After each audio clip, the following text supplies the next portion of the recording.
ஒரு மெசேஜு ஒரே ஒரு மெசேஜ். அது 2 பேரும் அந்த வாழ்க்கையே மாத்திவிட்டது. அருணும், மீனாவும் கல்லூரி நண்பர்கள்.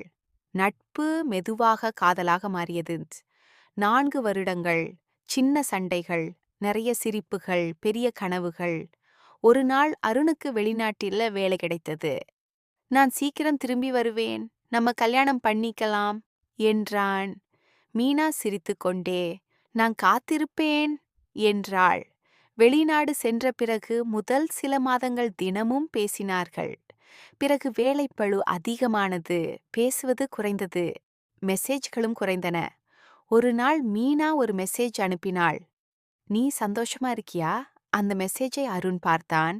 ஆனால் அப்பிறகு ரிப்ளை பண்ணலாம் என்று நினைத்தான். அந்த பிறகு ஒருபோதும் வரவில்லை. அன்றிரவே மீனாவுக்கு விபத்து ஏற்பட்டது. சில நாட்களுக்குப் பிறகு அருணுக்கு அந்த செய்தி கிடைத்தது. அவன் உடனே இந்தியா வந்தான். மீனாவின் அம்மா ஒரு கடிதத்தை அவனிடம் கொடுத்தார். அதில் எழுதப்பட்டிருந்தது, "நீ எப்போதாவது என்னை மறந்தாலும் பரவாயில்லை. ஆனால் சந்தோஷமாக மட்டும் வாழணும்." அந்த வரிகளைப் படித்த அருணின் கண்களில் கண்ணீர் வழிந்தது. அவன் போனை திறந்தான். மீனாவின் கடைசி மெசேஜ் இன்னும் சீன் என்ற நிலையிலேயே இருந்தது.